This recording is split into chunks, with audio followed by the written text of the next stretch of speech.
Welcome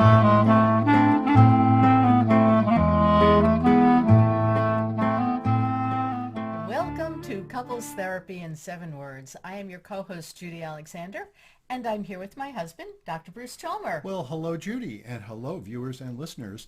Our topic for today is... Scenes from a marriage. Whoa, how about those first 3 episodes? So we're delving into, is this, what do they call it? It's not fan fiction, but there's this derived sort of content on the internet where people are responding to, like, TV shows and things of that sort. Yeah. So that's what we're going to do today. We saw the first 3 episodes of Scenes from Marriage. We haven't seen, I guess there are 5 total. Is that what you saw? Yeah. Haven't seen the other 2 yet. We haven't totally binge watched it. Everybody keeps telling us, you have to watch it, you have to watch it. So we finally started watching it and thought it would make for an interesting podcast because there are a lot of things that come up that have come up in your book, that have come up in your practice, and that come up in any relationship. So we will get to that in a little while. First of all, speaking of the book, I happen to have a copy of it right here. There is the book, Reigniting the Spark. Let me hold it so you can maybe see like my name and everything. Why Stable Relationships Lose Intimacy and How to Get It Back. And it's available on paper. This is an actual paper book. It's also available as an audio book where I did the narration, and it's available for Kindle on the Amazon site. It's available anywhere if you want the paper version. Any place you can order books, you can order the book. Sold. And I keep hearing from more people. It's sort of interesting in my practice, more and more now. I mean, the book's been out for a year. We haven't done virtually no in-person promotions because of COVID. But more and more folks are coming to my practice and say, oh, yeah, we've read your book. So I find that kind of interesting, and often it's kind of helpful because the book does indeed give people a pretty good clue as to how I work. Yeah.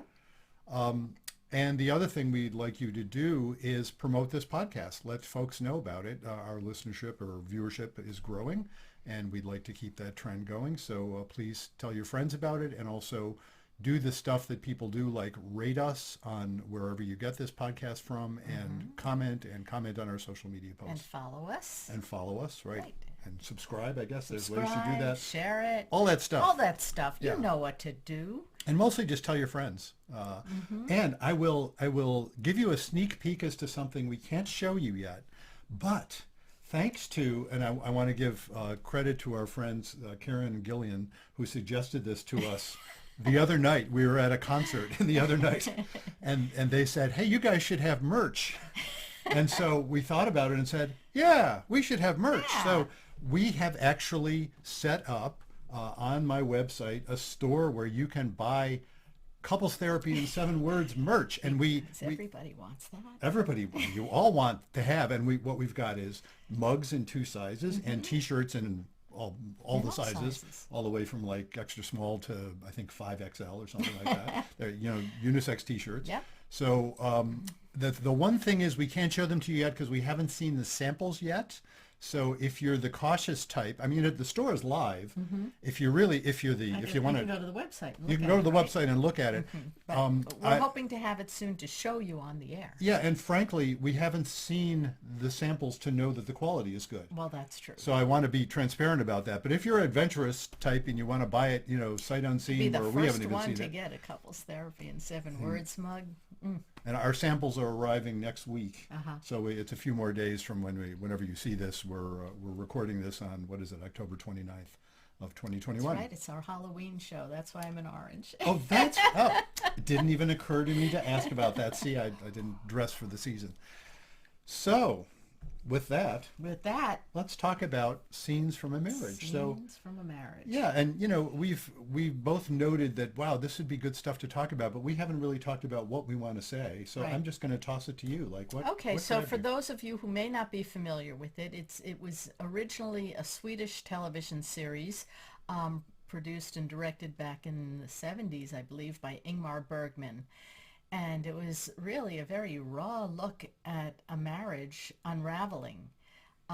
So it's been adapted as a TV series for HBO by Haggai Levy, who did the TV series In Treatment. It was an Israeli series that was adapted by HBO for an American audience. And actually, it's been in two incarnations because it had one where Gabriel Byrne was the psychiatrist. Oh, you're talking about In Treatment. Yeah, yes, In Treatment. Right, yes. And now there's a more one recent with one. Adobu Crazy Eyes. I can't remember her last name Yeah, from yeah, yeah. Orange is the New Black, Uh-huh. who's now playing the psychiatrist, and she's also wonderful. So he really knows how to get into the heads of people, and again, dealing with the unraveling of a marriage. Now, there's a little twist on it this time because back in the 70s. I have to put in something before you say anything. Okay. Spoiler alert, folks. Yes. If you have not seen the series, we will not be offended if you stop now because we're going to be revealing spoilers. And again, we've only seen the first 3 of 5, but that's, there's a lot of plot in there. Mm-hmm. So if you don't want to have any spoilers, come back and see us in our next podcast episode. If you're still tuned in, by golly, then either you don't care about spoilers or you've already seen it. So carry on. Okay. So back in the 70s, the man was the breadwinner and Lee Volman played the housewife.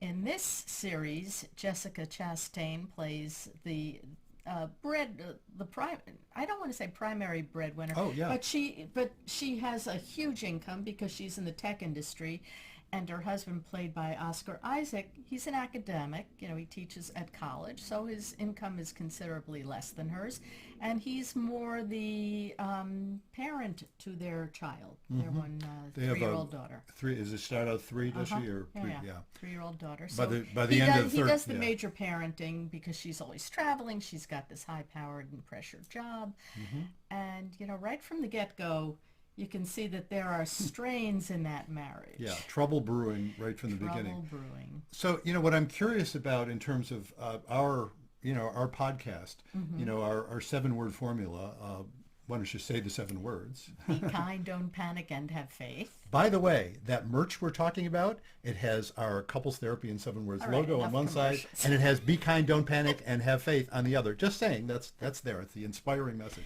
Anyway, in terms of that, I was noting some interesting things about how the couple was handling the situations as they started. And as you point out, in the very first episode, you can see there's tensions there. It's a very clever sort of intro.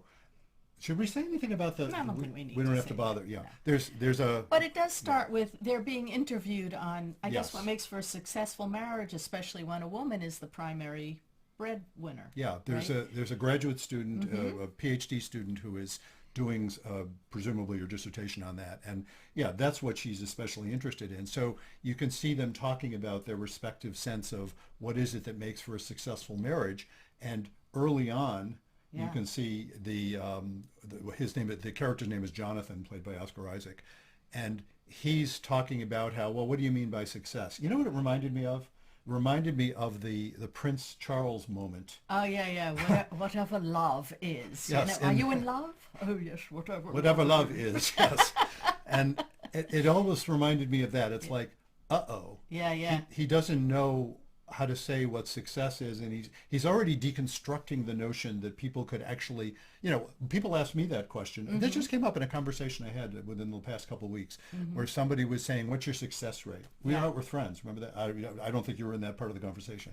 So I was talking with a couple of people, and one of them was saying, well, what's your success rate? And I was saying, well, it depends on what you mean by success. Yeah. But I do have some ideas about what I mean by success.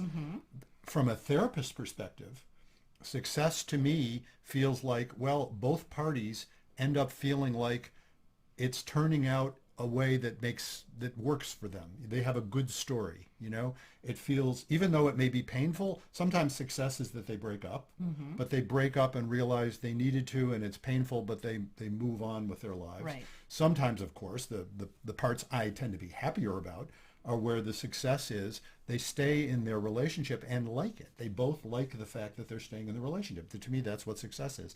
It was so interesting that when that came up in the scene, we're in Scenes from a Marriage, Jonathan had nothing like that in mind. Yeah. He was saying, if you have this idea that, and I'm paraphrasing wildly here, correct me if I'm misremembering, but if you have this idea that you can be happy in a marriage, that's just silly. Marriage is a really useful arrangement for negotiating your way through life, and if you're, he didn't say it this way, but it's like, if you're not miserable, you're doing okay. Did I capture Yeah, that? that's pretty good. And Yeah. I think they also had trouble defining themselves. Yes.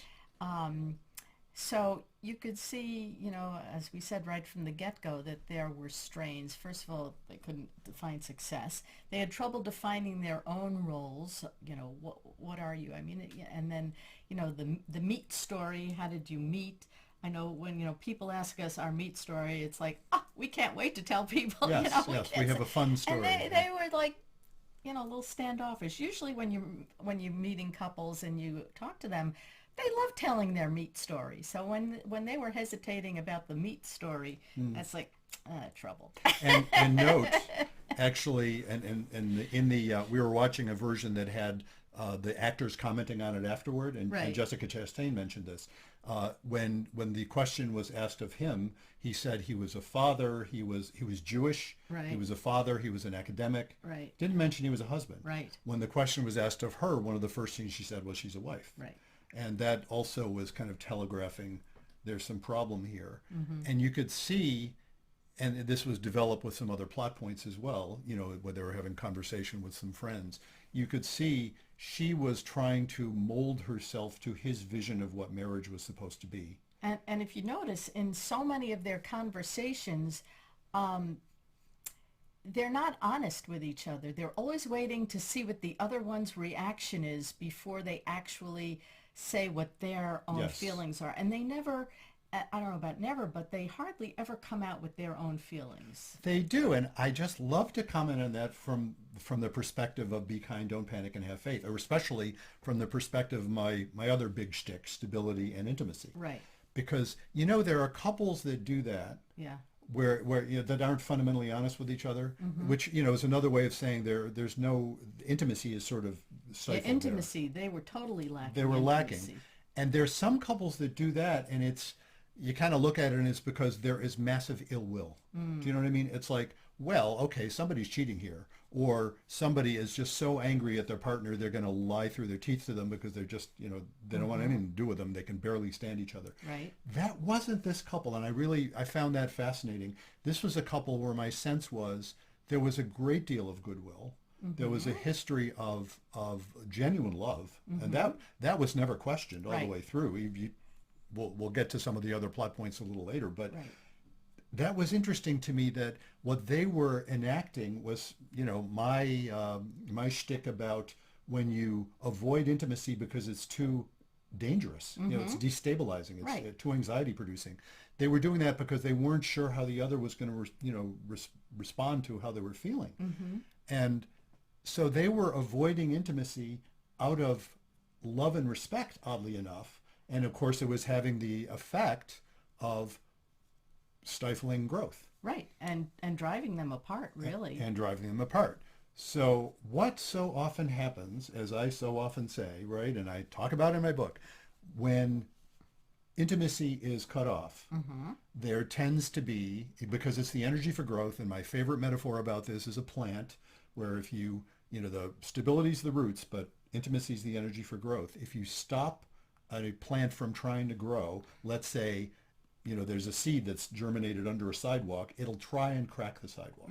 And very often something happens to crack the sidewalk. And very often what that is in well-meaning couples, in people who really intend to be monogamous, lo and behold, what often happens? An affair. Right. So, massive spoiler alert. She is the one, I guess unlike the original Ingmar Bergman version, which, by the way, I think you saw, but I've never seen. Yeah, but it's been a while. It's been a while, yeah. It was in the 70s. But we are told, in the Ingmar Bergman version, it was the man who was the one Right. who had the affair, but they've switched the genders around. Right. So here it is the Jessica Chastain's character, Mira, who comes home from a trip and, a little bit earlier than expected so that she could tell him, I've fallen in love with someone, and I'm leaving for Tel Aviv tomorrow night. For 3 months. I'll come back every week or two, I mean, it's, how he handles that and and the acting, I have to give amazing credit to the actors. It was quite an amazing scene where she's revealing this to him and he's reeling from it. and trying to figure out how to manage this. Yeah.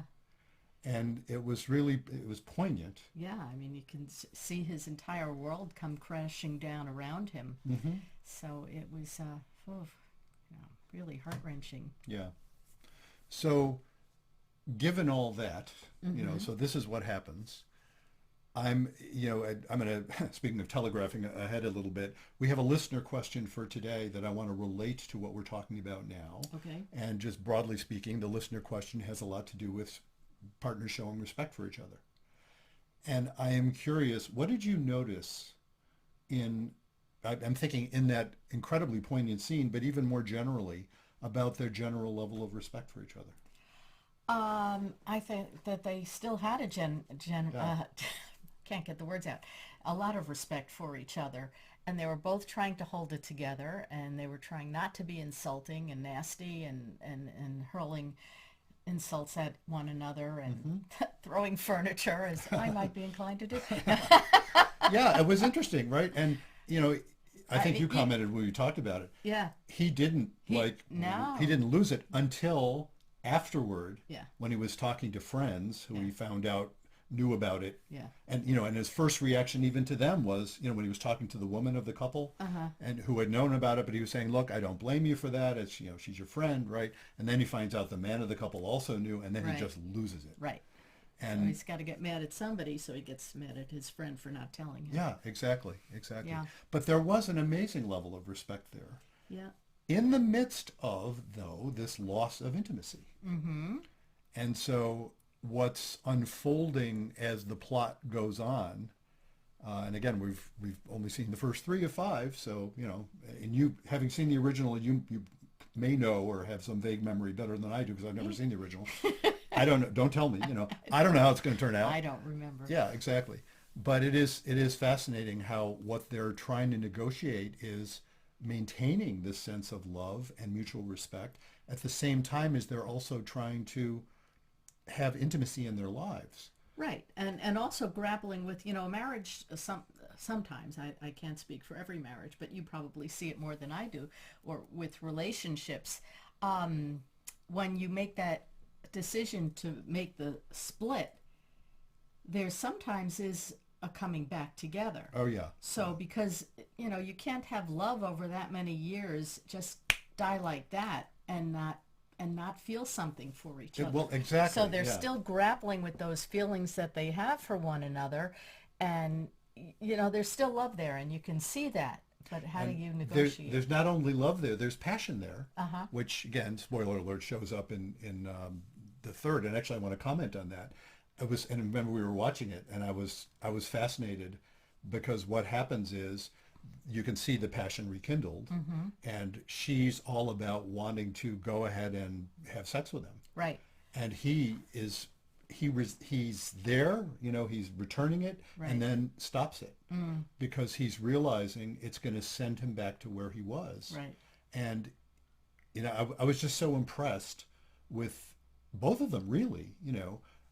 They want to be able to feel that passion for each other again. There's that, of course, we find out later in the episode that her other relationship really seems to be tanking. That's got to be part of the story as well, that she must know that on some level. And we find out later, even he knows that when she shows up, although unbeknownst to her, he knows that from the other partner who's left a voicemail message for him. But that sense of passion being rekindled, but also recognizing that, just having intimacy at that moment, sexual and emotional and spiritual and everything else, isn't going to be sufficient in the absence of stability. Yeah. Well, and it's also interesting, and this is something you and I have talked about before. I think we might even have done a show on it. When one couple is having an affair, that their sex life in their marriage improves. Yes. They start having more sex, and that was something that was brought up when the couple was talking, Jonathan and Mira, and when she said around the time she started having this affair, and he said, well, that was around That's the time when we started having sex again. And It's that was like, that was telegraphed in episode 1, actually, uh-huh, because with their friends right, who decided to have an open relationship when the husband essentially cheated, right, and the way they managed that was opening the relationship. yeah, And so the woman started having a boyfriend mm-hmm, on the side with, not with the knowledge of her husband. And she was explaining to Mira, to the Jessica Chastain character, she was explaining to her, yeah, she was having better sex with her husband right, while she was having the boyfriend right, than any other time. right, That it's so fascinating. And look, I do see this with couples a lot. mm-hmm, It is it's a fascinating, but I'm no longer surprised by it mm-hmm, when I'll hear, a couple comes in and what they're reeling from is somebody had an affair, right, and lo and behold, when the partner found out about the affair, all of a sudden the couple's sex life goes right. on steroids. It gets much better. It gets much better, What? even as they're wrestling with all the other stuff. Mm-hmm, This whole intimacy thing, eros, as they mm-hmm, describe it in the right, in scenes, that whole thing it's powerful. It's not the whole story, mm-hmm, It's not all one or the other. We are a complicated species is what we are. And so, I hope folks, obviously we're, HBO is not paying us for this. Hey, HBO, if you want to, no, because that would kind of wreck it. But no, if you no, want to no. pay after the fact, hey, we're happy to, listen to your pitch. Anyway, or if we could interview Jessica Chastain and Oscar Isaac, that would make for Wouldn't a that really be cool nice? show. Yeah. Hey, HBO, if you're seeing this, Or have your if any- people or call if our people. anybody knows them, Yeah, send them our that's way. what I say. Have your people call our people. So do we want to talk about the letter? Yes, so let's Okay, let's turn now to our listener Okay. letter, and this just came in this week. Interestingly, showed up in the email box, and I thought, well, yeah, this would really be this fits. This fits. I got to tell you, this is one of those letters that fits almost any topic we would talk about because it's so basic. Right. But go for it. Okay. So Mary writes, "Hi, Dr. Chalmer. I saw that you were requesting suggestions for your podcasts. What about one on mutual respect? How do you show respect for your spouse in a way that makes them feel good? Male versus female differences? For example, I struggle with feeling respected by my partner. That leads to me feeling less confident in the relationship and with myself, and being disrespectful towards him in retaliation. Thanks." Yeah. Oh, Mary, Mary, Mary. Did you see my promo on red flags? Yeah, it's interesting, isn't it? Yeah, I was thinking the very thought. Yeah, we just did. This wasn't one of our podcasts, but it was a promo we did, and Right. Judy On was talking about red flags. red flags, and Yeah. yeah, this is a classic red flag. Mm-hmm. But interestingly, let's assume about Mary, without knowing for sure, let's assume that this is a long-term relationship. Right. If this was something, it's funny, just recently I had one session with someone. Mm-hmm. I don't even mind telling the circumstances a bit. It was a session with someone that I was meeting for the first time. I only take couples as new clients. Mm-hmm. This person showed up alone because her partner didn't, and it was a very new relationship. I had the one session because I had the time available and I wanted to help her out. She was Yeah, sure. really upset, and I think we had a good conversation. I hope it was helpful. But my point was, this was a very, very short-term relationship. It was a relationship of a couple of months, and already during that couple of months, she'd been experiencing her partner lying to her, being verbally abusive. Yeah, exactly. Break And off now. she knew that. She had this, and as so often, this particular person happened to be well educated, Right. strong-minded, and a strong woman, and was still in a relationship where she was being abused, basically. Yeah. And so, yeah, red flag, clearly. Mm-hmm. But this, let's say, because I see this a lot, let's say, well, no, this is a long-term relationship where they've got a life, they've got stability, Mm-hmm. and it hasn't risen to the level of, say, physical violence or, that sort of thing that would be, for many people, awful, but at least clear. Yeah, but when she says that she finds herself being disrespectful toward him in retaliation, Yes. The two of them have got to have an honest relationship here. Oh, yeah. I mean, an honest conversation about what's going on. Sure. And yeah, she doesn't say if she's ever expressed to him that she feels disrespected. You'd have to think that maybe she has said something, and I don't know how he's reacted to her because we don't have a lot of information from this letter. But this sounds like they would benefit from couples therapy, quite frankly, because they don't have the language to talk to one another where they're going to be able to express themselves honestly, like in Scenes from a Marriage, which I think if they had seen a marriage counselor earlier, before the affair started, which you don't always know that, but sometimes you do when you see yourself sliding toward that. And if Mary wants to save her relationship, I think the two of them need to do either individual work with a therapist or couples therapy probably is better. I would, well, my bias obviously is couples therapy. Yeah, and I'll tell you what I see a lot, because I see this is a very, very common theme I see with lots of couples. When they get to couples therapy, often it's because there's actually been some progress. And that's not an unusual phenomenon. It's like, in long-term relationship, it's like, classic example of this is it comes up in the domain of sex a lot, where, I talk about my, that crucial moment where, they've been together, it doesn't matter, any couple, this is bound to happen occasionally, where somebody is in the mood and the other person isn't, right? Right. Either that's no biggie and they're handling it with grace and then they're fine, or it becomes a crisis which leads to other crises. Right. And very often I hear, and as she's talking about male versus female differences, that's a real classic. By the way, I have to put in, when I say male versus female differences, that's a classic, especially in the domain of sex. It is not always the case that men want it more than women at all. Right. Having said that, there's a particular gendered quality to what happens when somebody says no. Because if it's a woman saying no to a man, there's a particular way that men can be jerks about it. Women can be jerks too, right? We can all be jerks. But let's stipulate that. But there's a particular way men can be jerks. And I have seen numbers of couples, this is frequent, where they're coming to me and the man will say, yeah, I used to be that jerk, when she would say no, but I haven't been for a long time now. And she might even agree with that. Yeah. And yet it's still sitting there, making it very difficult, making it difficult for her to want him. And I've had, again, numbers of women in those situations say, it's not that I don't have a sex drive, I want to want him, but he's pissing me off all the time. And it's difficult to want him. And here's a male versus female difference. It's difficult to want him when he's disrespectful. Whereas for men, men can feel like, well, she's disrespecting me, but if she would indicate sexual interest, he'd feel wanted in that moment.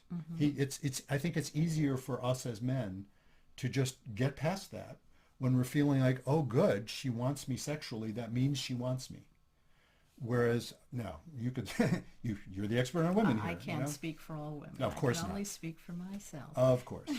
But that you know better than I do what it's like to be a woman, right? My understanding of what I hear from women around this, there are some very, very common differences. Again, not every single individual, you're right, but very common trends where what women need from men is not merely to be desired. What women need from men is to be radically respected as well as desired. Right.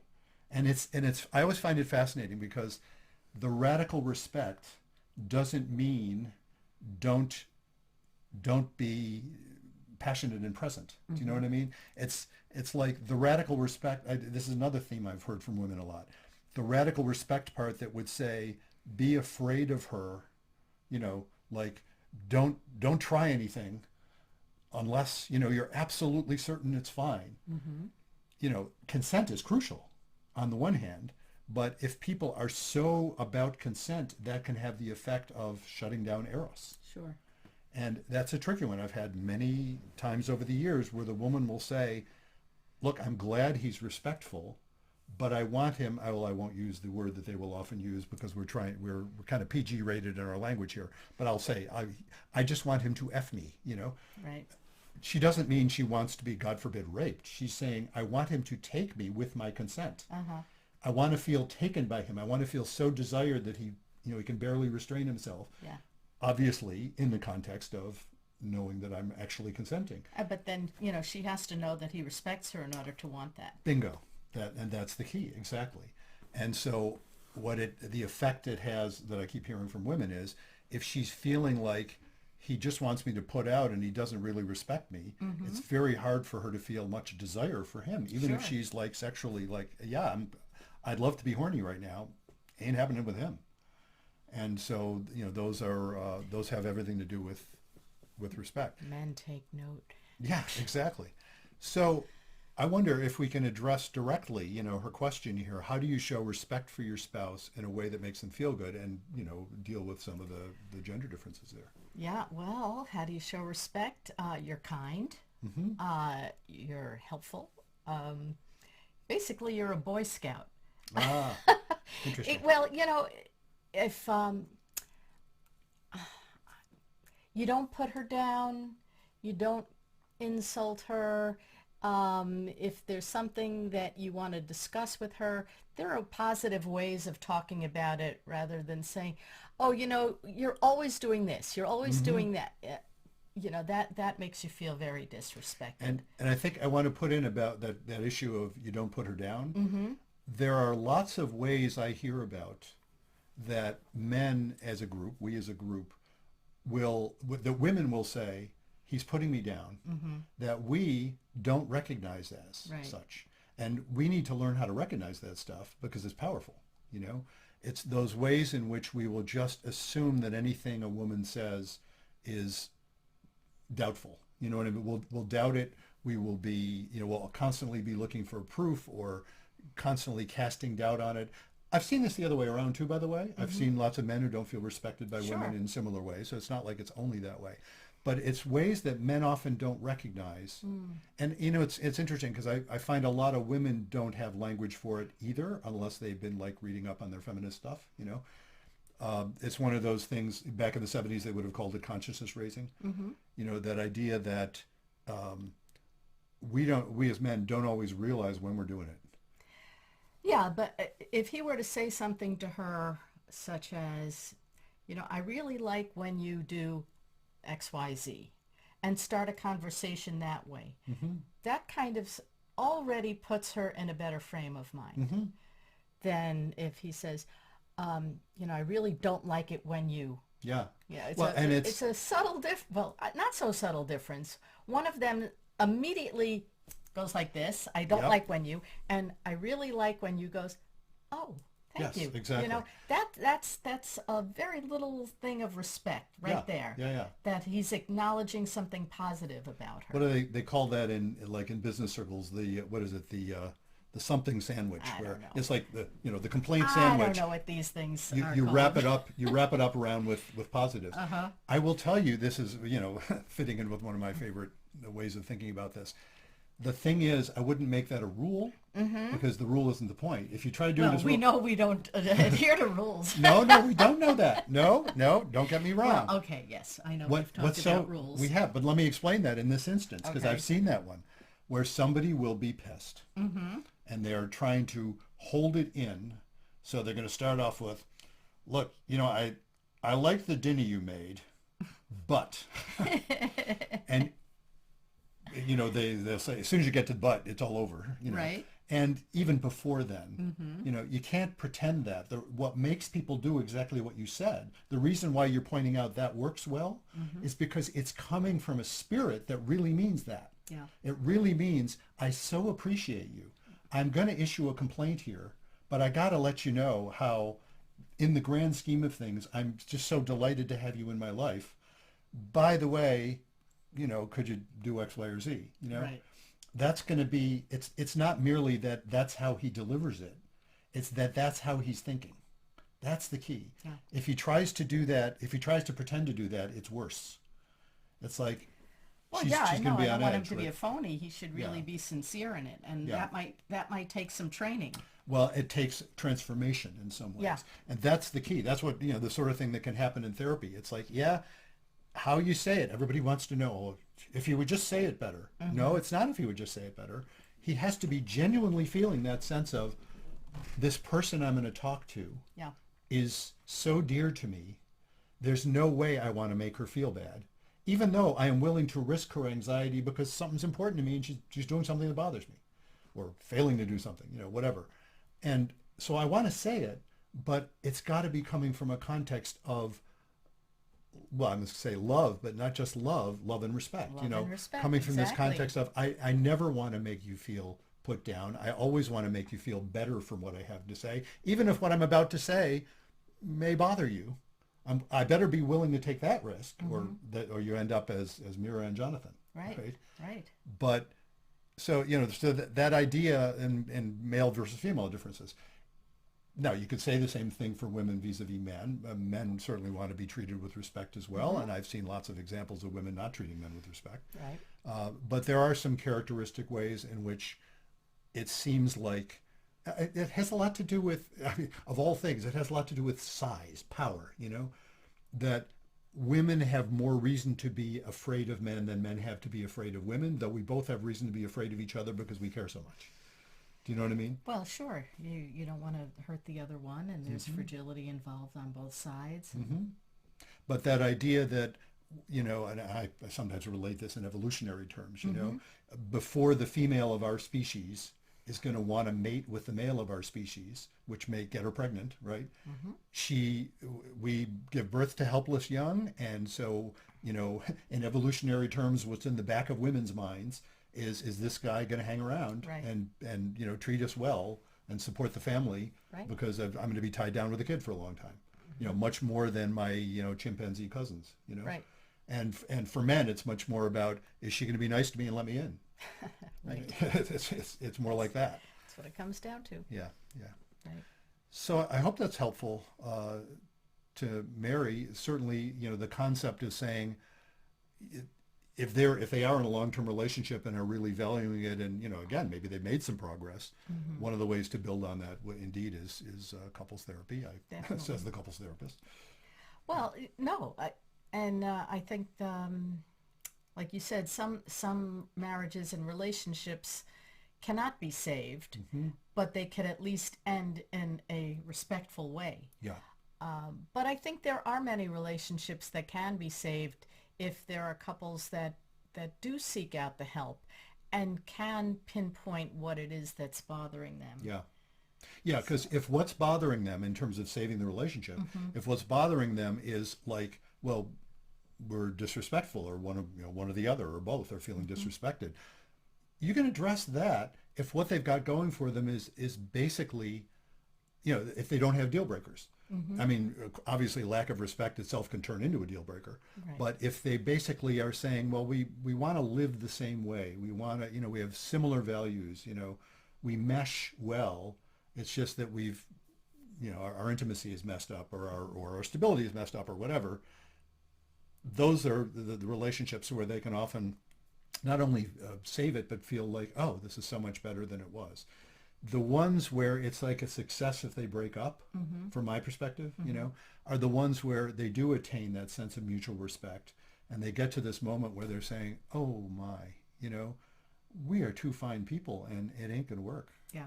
And those are sad, but that, that kind of thing, I think, is a success. And it's sorrowful, hard. but it's hard, it's but very it's difficult it for the also is couple. that, But yeah.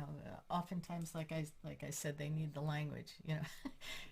It's making me think of the movie I recently watched. As you know, I am Yeah. a huge Doris Day fan. Yes, indeed. So Pillow Talk was on the other night. Ah, yes, Doris Day, Rock Hudson, that those 50s, 60s relationships and what they were. And, since the Me Too movement has come along, and, a lot of people are questioning, how did we put up with that crap so long? And, because we didn't have the language, we didn't have the expectation. Women were meant to be seen in a certain way. Men were Hmm. meant to be seen in a certain way. And that was considered the norm, Yeah, yeah, right? And women didn't have language to say, oh, it's not right not to be slapped on the butt in the office. yeah, Oh, it's okay if the boss makes a pass at me. Oh, he yeah. can comment, on my boobs or whatever. That's Hmm. just men being men. And it's like, Katie Couric talks about it in her book, which I haven't read, but I did hear her Fresh Air interview, how I think it was Ted Turner who made a comment about her breasts. Ah, And she felt really badly about it. And she went to her boss, and he helped her craft a letter hmm, and a memo to him. And when after he read it, he said, you're right, I was very disrespectful. hmm. But she spoke up. But so many women didn't speak up. And I think that's why we have trouble in a lot of relationships, because we don't have the language that says, I should be respected. Yeah, language and the power behind it is also, Exactly. because people, why wouldn't people have spoken up in those days? Well, because it's not merely it would have gotten them nowhere,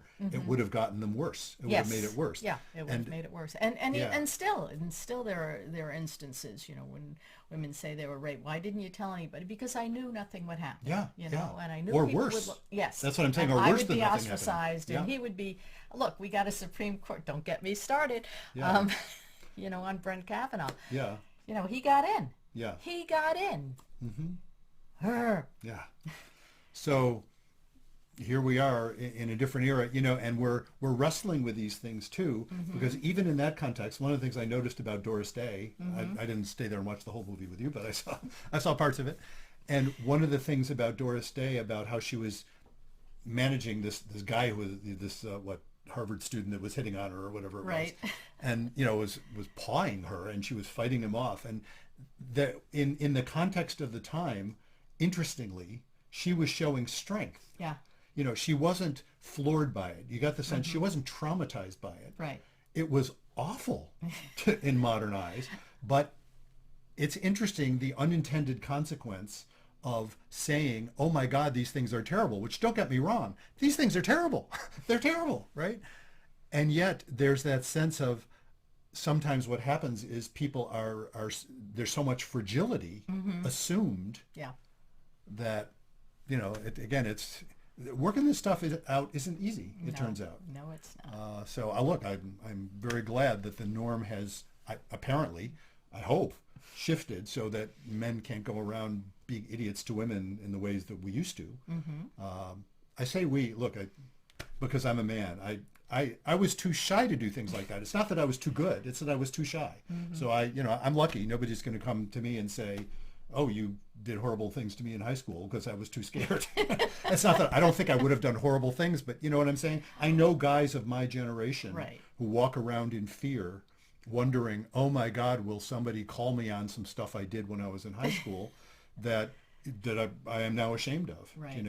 And so those of us who were like shy nerds, I suppose, at least got protected from that There you go. in some way. Thank God for the shy nerds, right? Yeah, yeah. No, They make the best husbands. I'm glad you think so. I had to get past some of the shy nerdiness to be able to date you in the first place. Anyway, I hope that is helpful to Mary and to our viewers and listeners. And tell them what to do if they have questions. Okay.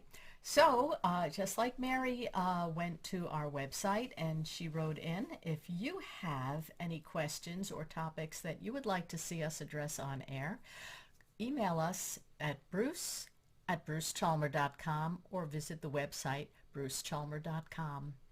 And when you visit that website, if you navigate over to the podcast site, you will see that's where you could actually sign up for a time to be interviewed. We mostly do our interviews on Fridays, so you'll see there's some Friday times there, and you can sign up. And in the course of doing that, we'll ask you, what do you want to talk about? So that'll give us a sense of whether we think you'd be a good fit for the program. We hope you'll do that, and of course suggest other folks too if you want us to interview.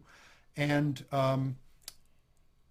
as I said earlier, we would like to invite you to help promote this podcast, let your friends know about it, respond, engage, that's the word, engage with our social media posts, yes, and engage. subscribe and rate us and follow us and all that kind of stuff.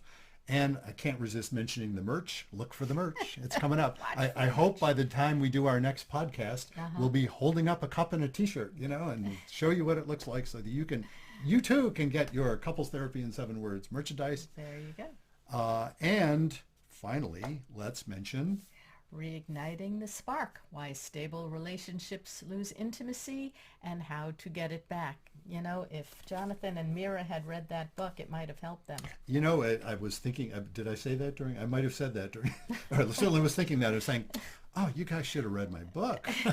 Or you should, you know, hey, make an appointment or something. Definitely. Yeah, I like to think it would have. And, you know, and it's fun. Look, why are we talking about, you know, scenes from a marriage? Because it's a well done It's very series. well done, and it's you know, exemplifies a lot of what goes on in marriages. Yeah, exactly. And it's very germane to it, you know, what we like to talk about. So, Okay. so until next time, Remember, be kind don't panic. and have faith.